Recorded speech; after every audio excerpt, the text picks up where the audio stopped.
এই ধান কাটার সময় এখন এরকমই চলতে থাকবে, রাস্তায় প্রচুর ট্রলার। বাজার থেকে আসছি তখনও একটা ট্রলার, এই যে একটা ট্রলার দাঁড়িয়ে আছে। গ্রামের সকাল কত ভালো লাগে বলুন তো। আমি বাজার করতে গিয়েছিলাম, মাছ কিনতে গিয়েছিলাম, সকাল সকাল গেলে ভালো মাছটা পাওয়া যায়। মাছ নিয়ে আসলাম, দু রকমের চিংড়ি, বড় আর ছোট। গিয়েই বাছতে বসবো।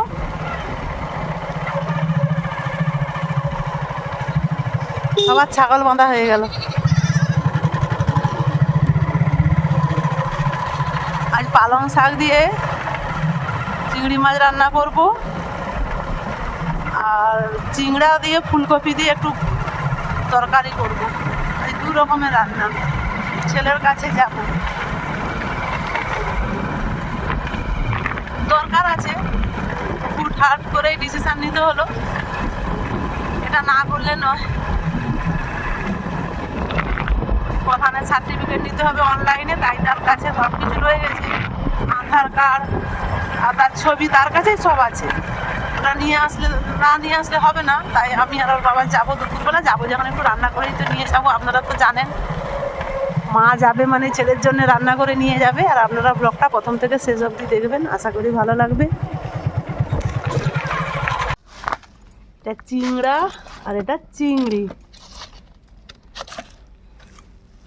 সবগুলো ছোট ছোট চিংড়িগুলোও লাফাচ্ছিল যখন নেই। আর এই চিংড়িগুলো যে কোনো, হ্যাঁ এখনও লাফাচ্ছে, সবগুলোই জ্যান্ত। সকাল সকাল বাজার গিয়ে নিয়ে চলে এলাম, একটু বেলা করে গেলে আর এই মাছটা পেতাম না।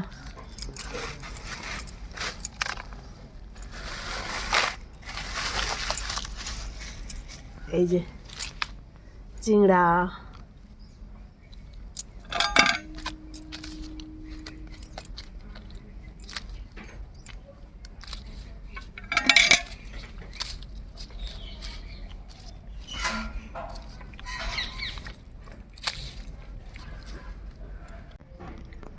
দেখুন কতটা ফ্রেশ, আর সবগুলো জ্যান্ত।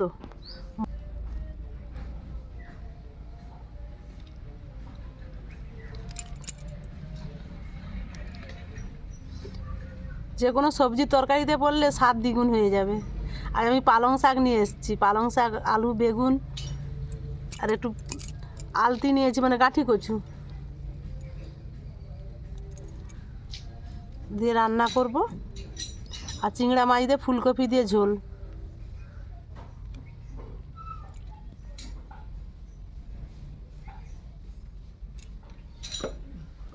সব মাছগুলো বেছে নেই।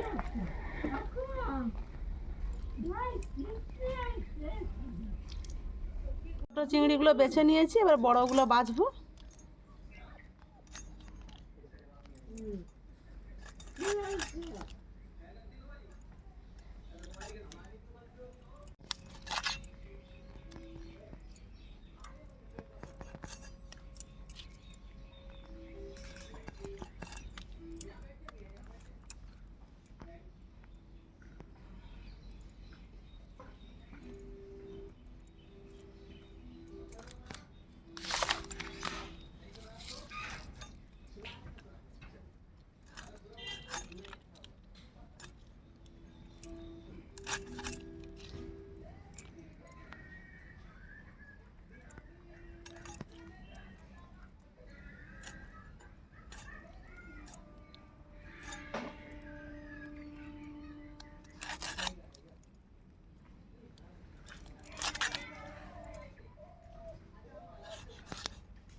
সব মাছ বেছে নিয়েছি, এবারে ধুয়ে নিয়ে আসি। ধুয়ে নিয়ে এসে সবজিগুলো কাটতে বসবো।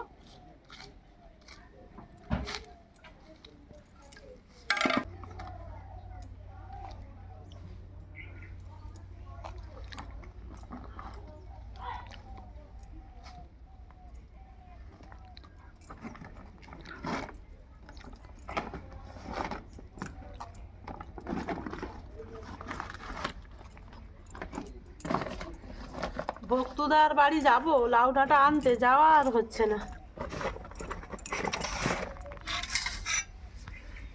আজ তো রবিবারে হাটে সব বাজার করে নিয়ে চলে এসেছি। কালকে ওই যে কাঁচকলা নিয়ে এসেছি, কালকে ভক্তদার বাড়ি যাব। আর মাছ ধুয়ে লবণ মাখিয়ে দিয়েছি, দিয়ে সবজি কাটতে বসে গেছি।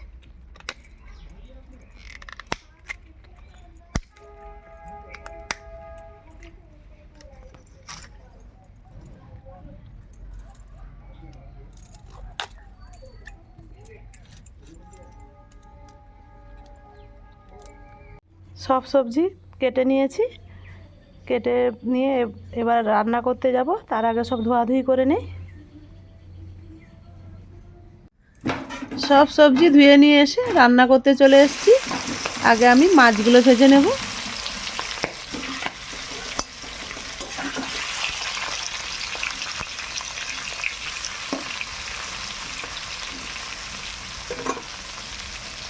মাছ থেকে কেমন তেল উঠেছে।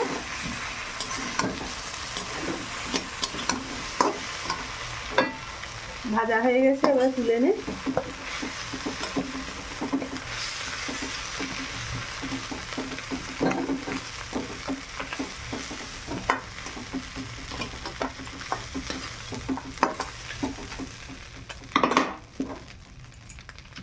আমি ওই তেলে ফুলকপি আলুটা ভেজে নেব।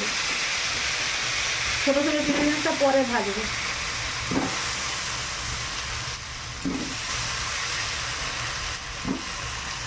আমি লবণ জলে রেখেছিলাম, ছোটো ছোটো যদি পোকা থাকে বেরিয়ে যাবে।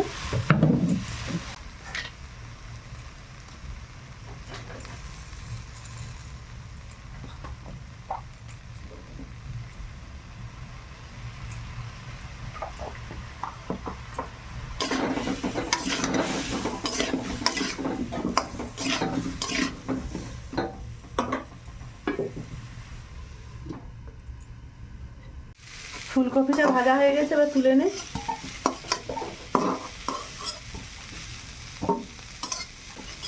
কড়াটাকে আমি ধুয়ে নিয়ে আসি, কড়াই লেগে গেছে।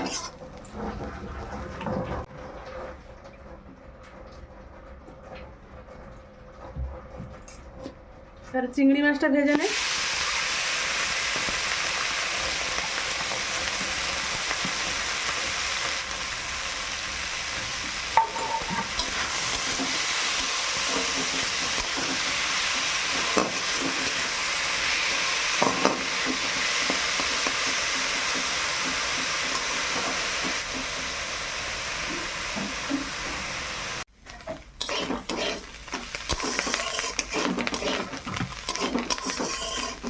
ছোটো ছোটো চিংড়ি মাছগুলো ভাজা হয়ে গেছে, নামিয়ে নেই।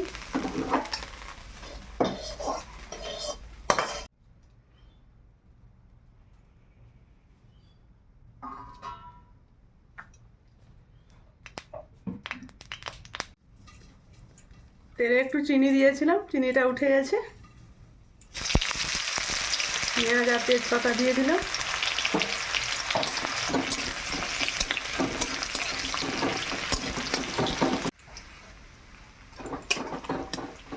পেঁয়াজটা ভাজা হয়ে গেছে, এবার আদা রসুন বাটা দিয়ে দিলাম।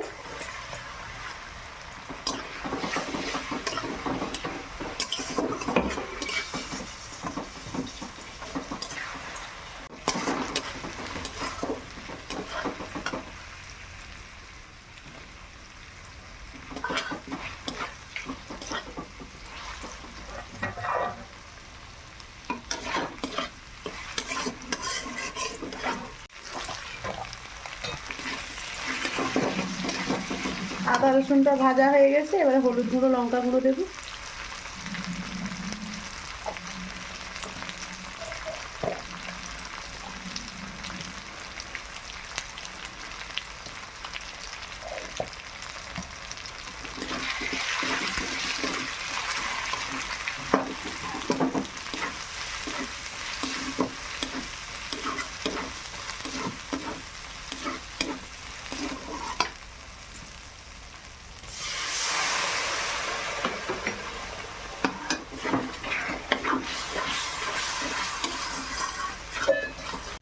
মশলা ভাজা হয়ে যেতে ফুলকপি আলুটা দিয়ে আমি একটু কষিয়ে নিয়ে জল দিয়ে দিলাম।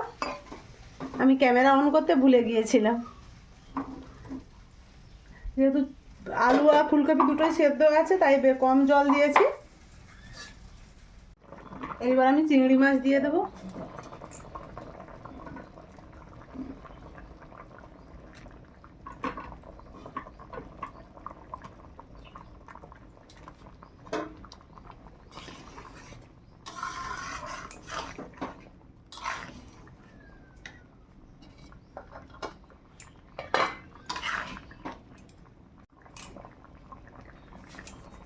লবণ দিয়ে দিলাম পরিমাণ মতো।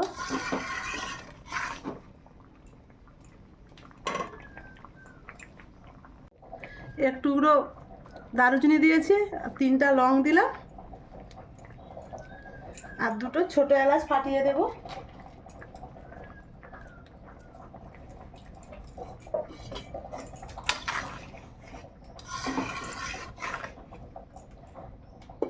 দু 3 মিনিট ঢাকা দিয়ে ফুটিয়ে নেব, তারপর আমি নামিয়ে নেব।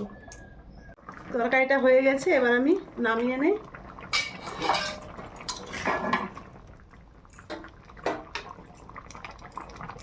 ফুলকপির তরকারি রান্না হয়ে গেছে, দেখুন কালারটা কত সুন্দর এসছে। এবার আমি কৌটোতে ভরে নেব, গরম গরম হট টিফিন কারিতে। 2টো কৌটোতে ভরা হয়ে গেছে, এবার আমি ঢাকাগুলো লাগিয়ে দিই।